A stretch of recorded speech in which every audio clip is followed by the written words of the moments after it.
বাংলা সিনেমায় হাস্যরস পরিবেশনে যে জুটি বছরের পর বছর দর্শকদের হৃদয় ও মন দখল করে আছে সেটি হলো ভানু জহর জুটি। ভানু বন্দ্যোপাধ্যায়ের সঙ্গে জুটি বেঁধে জহর রায় বাঙালি দর্শকদের মনে অনাবিল আনন্দ জুগিয়েছেন। পর্দায় জহর রায়ের উপস্থিতিই বাঙালি দর্শকদের মনে এক অদ্ভুত শিহরণ জাগরিত করে। তাকে দেখলেই হাসির রোল ওঠে দর্শক আসনে। বাংলা সিনেমায় কমেডিয়ানদের তালিকায় তার নাম সর্বদা উপরের দিকে থাকে। অথচ কমিক চরিত্র ছাড়াও খলনায়ক এবং ট্র্যাজিক চরিত্রেও অত্যন্ত সাবলীলভাবে অভিনয় করেন জহর রায়। 1919 খ্রিস্টাব্দের 19শে সেপ্টেম্বর বর্তমান বাংলাদেশের বরিশালে জন্মগ্রহণ করেন জহর রায়। বাবা সতু রায় ছিলেন নির্বাক যুগের বিখ্যাত অভিনেতা, মা আশালতা রায়। বাবা অভিনেতা হলেও ছেলের বিশেষ কিছু সুবিধা হয়নি। বরিশাল থেকে বাবা চলে আসেন কলকাতায়, তারপর কর্মসূত্রে চলে যান পাটনায়। সেখানেই জহর রায় অনেকটা সময় কাটিয়েছেন। সেখানেই প্রথম অ্যামেচার থিয়েটারে অভিনয় করেন। তিনি বরাবর গুরু মেনেছেন চার্লি চ্যাপলিনকে। পাটনার বিএন কলেজে বিএ পড়ার জন্য ভর্তি হন, কিন্তু সংসারের চাপে পড়াশোনা শেষ করতে পারেননি তিনি। পড়া ছেড়ে ঢুকতে হয় চাকরিতে। পাটনা বিশ্ববিদ্যালয়ের প্রুফ রিডার হিসেবে কিছুদিন চাকরি করেন, তারপর করেন ইস্ট ইন্ডিয়া ফার্মাসিউটিক্যালসে মেডিকেল রিপ্রেজেন্টেটিভের কাজ। পরে চাকরি ছেড়ে শুরু করলেন দর্জির ব্যবসা। দক্ষ কারিগরদের থেকে জামা প্যান্ট কাটা ও সেলাই শিখলেন। কিন্তু তাহলে কি হবে, তার রক্তে আছে অভিনয়। গুরু মেনেছিলেন চার্লি চ্যাপলিনকে। অভিনয়ের তাগিদে চলে এলেন কলকাতায়। পরিচালক অর্ধেন্দু মুখোপাধ্যায়ের সঙ্গে তার পরিচয় ছিল। তিনি বিহারের ভাগলপুরের বাসিন্দা। অর্ধেন্দু মুখোপাধ্যায় পূর্বরাগ ছবিটি করার প্রস্তুতি নিচ্ছেন। জহর রায় দেখা করলেন তার সাথে। তিনিও জহরের অভিনয় দক্ষতা যাচাই করে নিলেন। কিন্তু পূর্বরাগ নয়, সম্ভবত সুশীল মজুমদারের সাহারা ছবিতেই প্রথম অভিনয় করেন জহর রায়।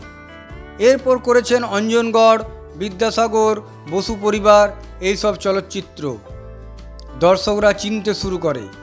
তারপর উত্তম কুমার ও সুচিত্রা সেন অভিনীত প্রথম ছবি 74.5-এ অভিনয় করলেন জহর রায়। ছিলেন ভানু বন্দ্যোপাধ্যায়ও। বিরাট সাফল্য পেল এই ছবি। দর্শকরা পেল ভানু জহর জুটিকে। তারপর একের পর এক জনপ্রিয় চলচ্চিত্রে অভিনয় করেছেন এই জুটি। দর্শকরা প্রাণ খুলে হেসেছে এই জুটির অসাধারণ হাস্যরসাত্মক পরিবেশনে। যে কোনো সিনেমায় এই জুটি থাকা মানেই দর্শকদের মনে এই ধারণাই তৈরি হয় যে হাসির দৃশ্য তো থাকবেই।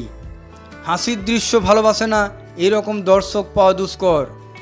জহর রায় দর্শকদের এই চাহিদা পূরণ করেছেন অত্যন্ত দক্ষতা সহকারে। আর ভানু বন্দ্যোপাধ্যায় ও জহর রায় একসঙ্গে থাকলে তো কথাই নেই, হাসির ফোয়ারা উঠবে। দর্শকদের এই অনুভূতিকে বুঝে বেশিরভাগ পরিচালকই এই দুজনকে বেশিরভাগ সিনেমাতেই সুযোগ করে দিতেন হাস্যরসের জন্য। অনেক সিনেমা এই দুজনের হাস্যরসাত্মক অভিনয়ের জন্য সুপারহিট হয়েছে। আর এই জুটি হাস্যকৌতুক সৃষ্টিতে বিখ্যাত হয়ে উঠল। বাংলা চলচ্চিত্র জগতে এই দুইজন অভিনেতাই ছিলেন এমন অভিনেতা যাদের অরিজিনাল নাম ব্যবহার করেই বিভিন্ন চলচ্চিত্রের নাম দেওয়া হয়েছে। যেমন ভানু পেল লটারি, এ জহর সে জহর নয়, আর ভানু গোয়েন্দা, জহর অ্যাসিস্ট্যান্ট। এই চলচ্চিত্রগুলি দর্শকদের মনে আজও বিশেষ জায়গা জুড়ে রয়েছে। এই চলচ্চিত্রগুলি দেখলে বিষাদময় মনও আনন্দে ভরে ওঠে।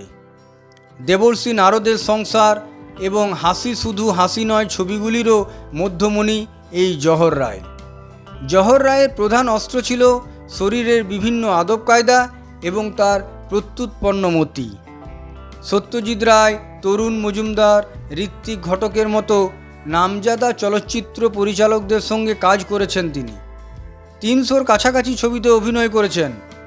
তার জনপ্রিয় চলচ্চিত্রগুলি হল পরশ পাথর, গুপি গাইন বাঘা বাইন, বাড়ি থেকে পালিয়ে, সুবর্ণরেখা, ঠগিনী, বাঘিনী, পলাতক, একটুকু বাসা, নিমন্ত্রণ, ছিন্নপত্র, নিশিপদ্র, এরকম অসংখ্য সিনেমা রয়েছে। গুপিগাইন বাঘাবাইন চলচ্চিত্রটিতে তিনি হয়েছিলেন হাল্লার মন্ত্রী, নিশিপদ্মে নটবর। পলাতক চলচ্চিত্রে তিনি করেছেন একজন অসম্ভব যাত্রা পাগল কবিরাজের চরিত্র। প্রতিটি চরিত্রই তিনি অসম্ভব দক্ষতার সঙ্গে ফুটিয়ে তুলতেন। পরশপাথর ছবিতে করেছেন পরেশ দত্তর চাকর ভজহরির চরিত্রে। অনেক নাটকেও অভিনয় করেছেন তিনি। বাস্তব জীবনেও জহর রায় ছিলেন অসম্ভব রসিক মানুষ এবং প্রত্যুৎপন্ন মতির অধিকারী।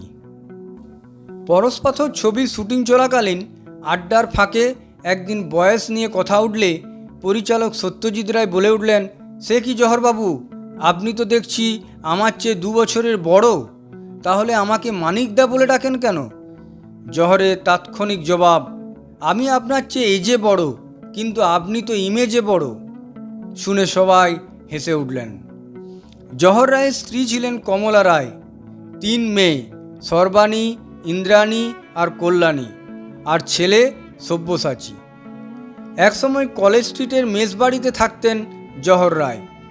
তার ছিল অসম্ভব বই পড়ার নেশা। বাড়িতেই বানিয়ে ফেলেছিলেন এক মস্ত লাইব্রেরি। হিন্দি পড়তে ও লিখতে পারতেন অনায়াসেই। হিন্দিতে সংলাপও বলতেন খুব সুন্দর, কিন্তু কোনোদিনই বোম্বে যেতে চাননি। পয়লা আদমি নামে একটাই হিন্দি ছবিতে অভিনয় করেন। সুচিত্রা সেনের খুব কাছের মানুষ ছিলেন এই জহর রায়। সুচিত্রা সেন তাকে ডাকতেন ভাইয়া বলে। এক সময় লিভারের কঠিন অসুখে আক্রান্ত হন জহর রায়। জন্ডিসেও আক্রান্ত হন। 3বার জন্ডিসে আক্রান্ত হয়েছিলেন তিনি। শরীর ভেঙে এসেছিল। এক সময়কার গোলগাল সুঠাম দেহের অধিকারী জহর রায় শেষের দিকে হয়ে গিয়েছিলেন কঙ্কালসার চেহারার।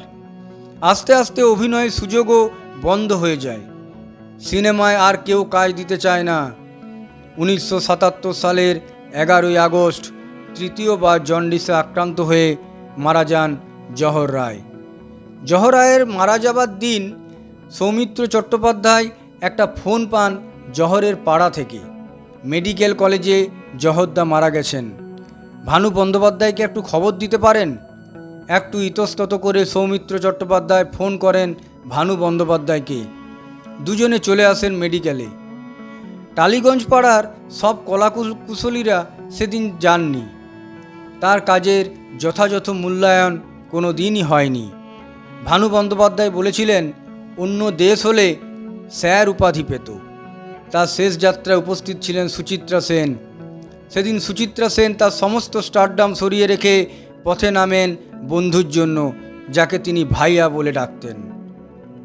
বাংলা চলচ্চিত্রের দর্শক সেদিন হারিয়েছিল একজন অসাধারণ অভিনেতাকে, যার উপস্থিতি দর্শকদের মনে অনাবিল আনন্দের উদ্রেক করত।